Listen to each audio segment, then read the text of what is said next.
Ici Jean-Dominique Leduc et Marc Tessier. Bienvenue à Entre deux cases, édition Angoulême 2025. Avec cette série de balados spéciales, nous vous proposons, Marc et moi, des entrevues avec différentes participantes et différents participants de la délégation québécoise, réalisées sur place, comme si vous y étiez. Julien Paris-Sorel, salut. Salut. Alors, on prend le café au soleil, sur une terrasse, à Angoulême. Oui, monsieur. Au pied de la Charente. Exact. On n'est pas loin de la cité de la bande dessinée. Oui, alors on est pratiquement, j'ai l'impression d'être dans un récit de science-fiction tellement le temps est clément pour Angoulême, donc profitons-en. Oui, on est très bien. Alors, Julien Paris-Sorel, auteur de la populaire série Aventurosaures, série que tu as débutée en 2018 et qui connaît, ma foi, un succès fulgurant. Monstre. Ah oui, un succès Un monstre. strip préhistorique. Ouais. Je suis vraiment content puis chanceux. Il y a une belle équipe aussi derrière Ouais. le projet chez Presse Aventure. J'espérais que les gens embarquent dans mon univers, dans mon récit. Puis ça se passe vraiment bien. Le projet a commencé en 2015, donc avec le Inktober, la création du protagoniste, Rex, les premiers tests d'ancrage. Puis après ça, il y a eu l'année de développement, de création d'univers. Et en 2017, la production du premier album qui est sorti en 2018, Le Réveil de Rex. Et là, t'en es à ton 6e tome qui est paru il y a... Il est sorti en novembre au Quelques Québec, mois. Canada, Ouais, voilà. puis il vient d'arriver en France, Suisse, Belgique à la mi-janvier. Donc il est tout frais. Et donc, tu es à Angoulême parce que tu fais partie non seulement d'une exposition, mais également, tu es en séance de dédicace. Oui. Alors, comment le lectorat accueille ta série? J'étais à Angoulême il y a 2 ans, pour la première fois de ma vie. C'était un rêve, moi, que je cultivais depuis très longtemps. J'avais D'accord. vraiment hâte d'aller à Angoulême, étant le plus grand festival de la bande dessinée au monde. C'est le Cannes de la BD. Et il y a 2 ans, le Québec était à l'honneur un peu avec Ouais. l'Espace Québec, l'inauguration, tout ça. Et moi, j'avais... L'année passée. Non, mais l'an il y a passé, c'était le 2 ans Canada. aussi. Oui. Oui, l'an passé, c'était le Canada, puis il y a 2 ans, c'était vraiment plus le Québec. Donc, j'étais vraiment content de faire partie de cette délégation-là. C'était vraiment un honneur. Et j'avais pas eu l'occasion depuis 2018, donc depuis le début de la série, de venir sur le territoire européen, parce que ma série est distribuée, c'est ça, France, Belgique, Suisse. Ouais. J'avais pas eu l'occasion de venir la défendre sur le terrain. Bon, il y a eu la pandémie qui a rendu les voyages un peu plus compliqués. Donc, c'était la première fois que j'avais l'occasion de rencontrer le lectorat européen, français particulièrement. Et je m'attendais à absolument rien, étant donné que c'était la première fois. J'avais des familles, des jeunes qui m'attendaient. J'avais des très belles séances de dédicaces. J'avais des familles qui étaient à jour dans la série. À l'époque, il y avait le tome 4 qui venait de paraître. Ouais. Et j'ai même eu un jeune qui était déguisé en Rex, donc du cosplay. Ça m'a... Tu as eu un cosplay à ouais, Angoulême? Ah ouais, j'en revenais pas. Wow! C'était comme incroyable. C'était surréaliste. C'était tellement touchant. Donc déjà, j'ai été vraiment impressionné par l'écho, la réception. Là. C'était très chaleureux. Là. Parce qu'il faut le dire, là, faire de la bande dessinée qui s'adresse à un lectorat jeunesse, quand on arrive sur le marché européen avec le groupe Média Participation, là, type, Ouais. par exemple, Dupuis, là tu te bats. En fait, tu te bats. Contre Tu essaies de te Astérix. frayer un chemin, mais tu tentes de te frayer un chemin à travers ces séries à succès qui cartonnent, qui vendent en Ouais. fou. Et donc, c'est pas banal là, que lors de ta première visite à Angoulême, déjà, t'es allé à la rencontre de ton public. Alors là, Qui était au rendez-vous. Là. Ouais, donc là, cette année 2025 de la délégation québécoise, c'est ton 2e passage à Angoulême. Exact. Et là, comment ça se passe à ce jour? Ça va super bien. Cette année, je fais de la dédicace au pavillon de l'UNESCO, donc à l'Espace Québec, Ouais. encore, au Stand Canada dans Nouveau Monde. Et la nouveauté, c'est à la Cité de la bande dessinée, donc le genre de musée là, de la Ouais. bande dessinée, au quartier jeunesse, que j'avais jamais visité. Et là, il y a une exposition spéciale sur des séries de bande dessinée québécoise jeunesse. Donc, j'ai l'honneur d'avoir des pages de ma série. Là, il y a environ 8 pages qui sont exposées avec un Rex grand format, tout ça. Donc, les gens peuvent découvrir la série via cette expo-là. et j'ai aussi des dédicaces au quartier jeunesse. Mais il faut le dire que moi, mon école, c'est la BD franco-belge. Lorsque j'étais enfant, Spirou, Astérix, etc., j'ai commencé à lire avec ces séries-là. Donc, ça va dans mon ADN artistique. Après ça, j'ai découvert le comic book états-unien, le manga japonais, tout ça. Mais les origines, c'est vraiment ça. Donc, dans l'univers d'Aventurosaure, il y a quand même ce que j'appelle une vibe gauloise. Il y a même des petits clins d'œil un peu à certains classiques franco-belges. Et en plus, le livre, c'est un petit franco-belge cartonné. Donc... 48 cc. Ben, j'ai 50 pages de BD, plus beaucoup de bonus. Là, il y a 64 pages. Oui, pour le multiple de 16. Voilà. Ouais, c'est ça, exact, pour l'impression. Bref, tout ça pour dire que je pense que j'arrive en Europe avec une proposition artistique qui leur est pas étranger. C'est du connu, il y a quelque chose de familier, mais en même temps, j'ose espérer, il y a quelque chose de frais, d'original avec tout l'aspect préhistorique. Parce que des récits de fantasy médiéval, fantastique, animalier, il y a plein de belles séries, il y en a plusieurs. Mais préhistorique, j'ai l'impression que c'est une des seules, ou la seule avec cet angle-là. Ouais, fantastico-jurassique, bref. Et il faut le dire, quand je parlais du groupe Média Participation tantôt... C'est le diffuseur. C'est le diffuseur ici en Europe. Exact. Pour toi. Donc, au Québec, Presse Aventure se passe maintenant de présentation, là. Je veux dire... oui, avec la Jean-Jean, avec la Jean-Jean. les Maddox. Ouais. Et donc, c'est une équipe très, très dynamique. Ouais. Qui développe un catalogue jeunesse avec une signature qui m'apparaît très, très claire. Ouais. Et là, ici, d'être diffusé via le groupe de Média Participation en Europe, t'es vraiment dans les ligues majeures, là.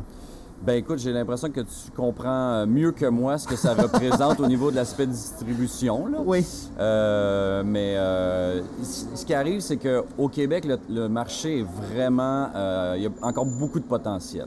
Tant au niveau des structures éditoriales, à mon humble avis, que surtout au niveau du lectorat. Je pense que le lectorat peut grandir, peut se multiplier encore beaucoup. Énormément de potentiel au Québec. Et je parle de toutes les générations. Tu t'es rendu à combien de tirages? Parce que quand je t'entends, je pense aux Tintins, aux Astérix qui vendent 50 000, 60 000, 70 000 copies au Québec. Fait que j'imagine que le potentiel est là d'atteindre ces gens-là qui aiment ces types de bandes dessinées-là pour enfants, pour toute la famille. Tu parles au Québec, là? Oui. On parle de chiffres, là? Oui. OK. Ben, le premier album, il y a eu un papier, là, donc c'est une information publique. Le tome 1 a vendu au Québec plus de 25 000 exemplaires.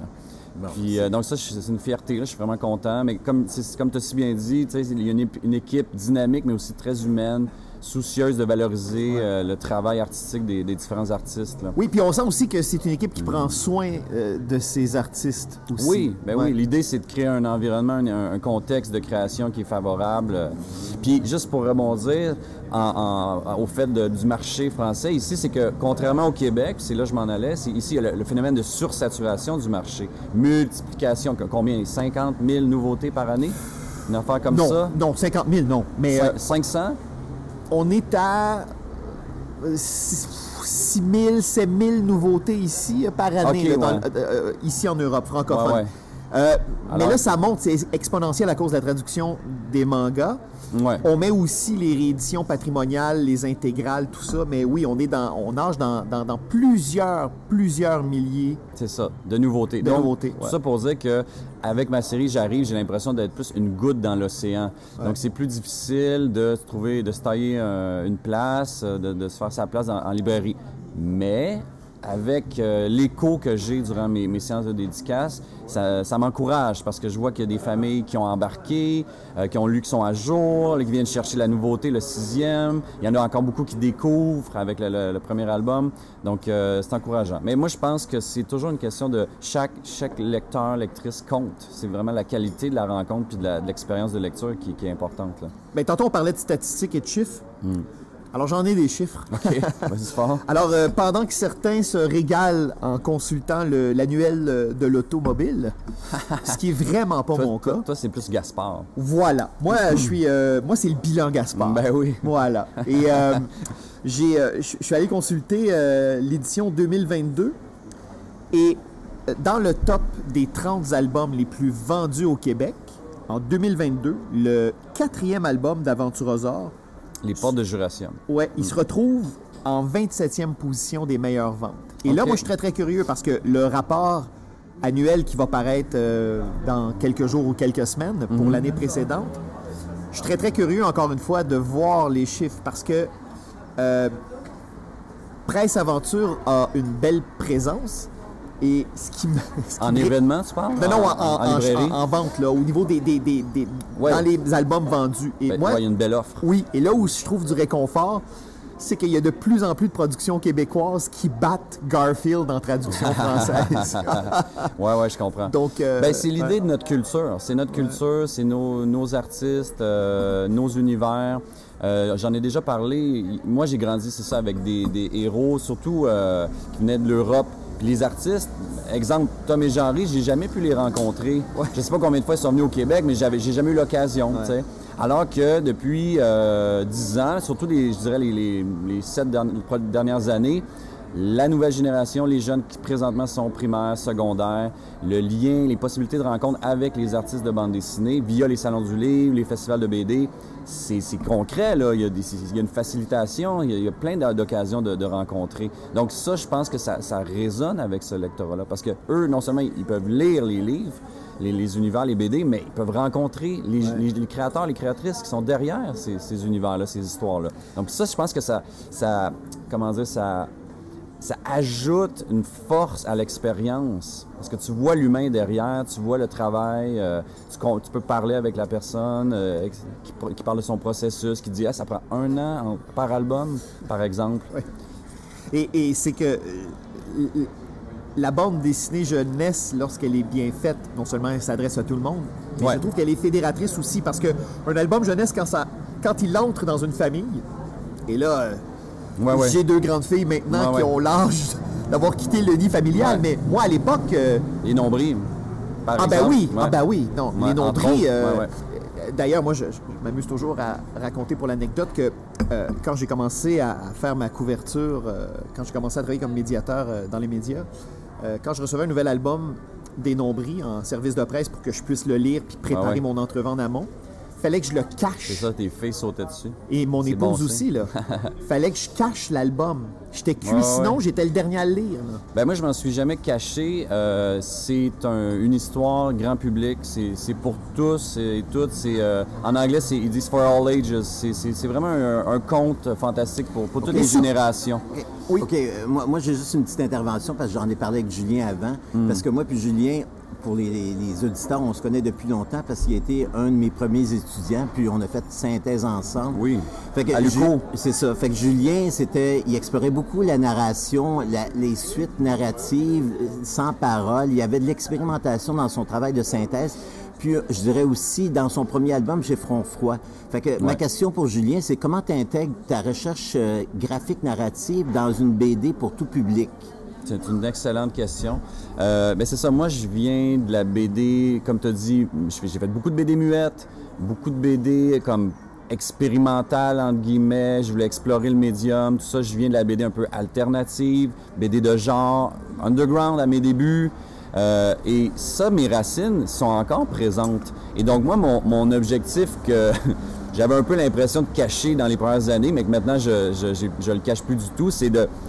Mon but, c'est de faire une histoire grand public, très attrayante, avec un emballage très coloré et attirant, mais le contenu, c'est un récit d'auteur très personnel, avec des enjeux qui m'intéressent personnellement, moi. Puis la création d'une mythologie que j'aime créer, développer, avec toutes sortes de personnages, d'époques, de divinités. Donc, c'est vrai, parce que tu avais un aspect très symbolique, justement, dans ton travail. Merci de le mentionner. Ouais, le symbolisme, moi, c'est au cœur de mon approche, de mon processus. C'est très présent dans Aventurosaure.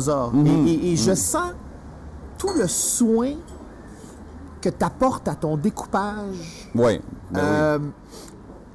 C'est l'essence du médium. Oui, mais on va se le dire.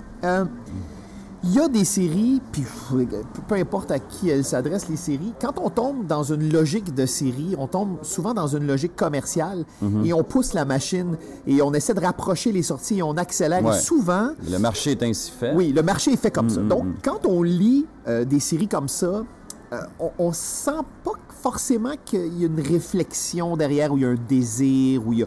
Ouais.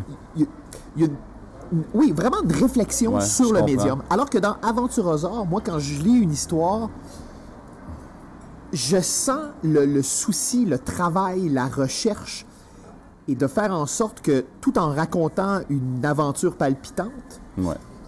il y a aussi un travail de fond sur le médium que tu as choisi. Oui, c'est parce que je suis un amoureux du langage BD, tu sais. Je suis un passionné de sa sémiotique, dans le fond. Puis après ça, c'est le but, c'est juste de raconter la meilleure histoire possible, puis l'histoire que j'ai envie de lire, que j'ai toujours voulu lire. Puis je me permets de rebondir sur un truc qu'on a parlé tantôt. Attends, vas-y. Je peux t'interrompre parce que Bien sûr. ce qui est intéressant, parce que je demande souvent à Julien, c'est savoir où ce qu'on s'en va au final. Parce que il y en a qui improvisent à mesure, il y en a qui sont bons, mais la plupart, ils échouent, puis au final, c'est décevant. Mais Julien, il a un plan de match, puis il sait où ce qu'il va s'en aller, fait que ça lui permet de construire et apporter plus de richesse dans son récit à mesure qu'il avance vers la finalité. Ben merci d'avoir cette impression-là. Pour être honnête, c'est un mélange. J'essaie d'avoir une organisation ultra orchestrée. L'année qui a servi à créer cet univers-là a mis toutes les bases, toutes les scènes clés, toute la ligne du temps, la psychologie, la philosophie du récit, les valeurs, tout l'aspect visuel. Mais oui, j'ai déjà la finale, je sais comment ça va se terminer. J'ai déjà les scènes clés. Et donc ça, j'ai besoin d'être ultra organisé. Dès que je mets quelque chose en scénario et en page, dès que je mets quelque chose en scène, en dessin, je dois toujours faire une double validation. Est-ce que ça fonctionne avec les albums précédents? Est-ce que ça fonctionne avec ce qui s'en vient? Oui, parce que c'est dans un tout. Oui, c'est Voilà. ça, c'est un grand univers. Ouais. Puis après ça, je me laisse la place à improviser certains éléments. Les péripéties entre les scènes clés, ça, je m'amuse beaucoup, puis je veux me laisser de la place à la liberté. Puis même, je suis rendu à un stade où je suis à l'écoute des personnages qui évoluent au fil des albums, qui maturent, qui grandissent, qui évoluent personnellement. Et ça garde ton récit vivant. Ben oui, c'est organique. Ouais, parce ouais, tout à que fait. des fois, j'ai l'impression d'être finalement devenu un peu un témoin de leur histoire, de leur épopée. Et il y a eu dans le tome 4-5, un événement qui n'était pas prévu du tout au scénario à la base. Puis il y a un personnage qui est venu jouer dans mes plans. La sorcière Ovi a ensorcelé une des jeunes, Patchy, qui est devenue une vilaine. Ça, c'était pas du tout prévu, mais j'écoutais les personnages, puis je sentais que tout convergeait dans cette direction-là. Puis je me suis dit, je vais me lancer ce défi-là. Vous voulez aller là? On va y aller. Je vais aller voir qu'est-ce que ça donne. Puis des contraintes naissent plus de créativité encore. Donc j'aime ça me lancer des défis en plus, tu sais. Donc c'est ça, un mélange de être super organisé pour bien orchestrer ça, que ça soit ultra cohérent. Mais en même temps, cette ouverture-là, cette écoute-là, la liberté de l'improvisation pour que ça reste vivant et organique, comme tu as dit. Là. Oui, parce qu'il n'y a rien comme l'encadrement pour pouvoir ensuite explorer et accueillir l'imprévu, justement. Ouais. Alors là, bon, deuxième visite à Angoulême. Ouais. Est-ce que la prochaine étape, ce serait pas une tournée en France, en Belgique? Donc, une tournée de librairies, des écoles. Est-ce que c'est quelque chose que tu vises? Est-ce que c'est quelque chose que tu aimerais? Tout à fait. C'est certain que c'est quelque chose que j'adorerais. Après ça, c'est de jongler avec la production des albums, les événements au Québec, la vie familiale, tout ça. Donc, éventuellement, oui, à Paris puis dans les alentours, une tournée de librairie, j'aimerais beaucoup. Belgique, j'adorerais y retourner. En Suisse aussi. Donc, dans les prochaines années, j'imagine qu'il va y avoir des possibilités, mais certainement, il y a un intérêt de ma part. Je pense que ça serait vraiment trippant. C'est de trouver le bon contexte, le bon moment. Ouais. Ben, je te le souhaite. Je te souhaite d'aller à la rencontre de ton public. Très gentil, j'apprécie. Et félicitations pour tout le travail accompli. Tu sais tout le bien que je pense de ta série. J'apprécie. Personnellement, mais aussi avec ma casquette de médiateur, je trouve que tu fais un excellent boulot. Comme quoi, évidemment, on n'a pas besoin de le dire, mais je vais quand même prendre la liberté de le faire. Comme quoi, on peut mettre tout son cœur dans une série qui va à la rencontre du public et qui s'inscrit dans un succès commercial. Oui, l'un peut exister avec l'autre. Exactement. C'est pas des antagonistes. Non, exactement. Son cœur et sa créativité, son ingéniosité. Oui, voilà. toute Ouais. sa maîtrise de l'art que je lui enseigne. Bon, J'ai retenu que le positif. alors, prof Tessier, Julien Paré-Sorel, Merci, merci messieurs. beaucoup et bonne fin de festival. Bonne fin de festival. Merci. Indicatif sonore, Xavier Pinchot. Pour suivre notre couverture du Festival Angoulême édition 2025, rendez-vous au jean-dominique-leduc.ca/tribune au pluriel, /catégorie au pluriel, /Angoulême-2025. Certes, c'est long, mais ça vaut le coup.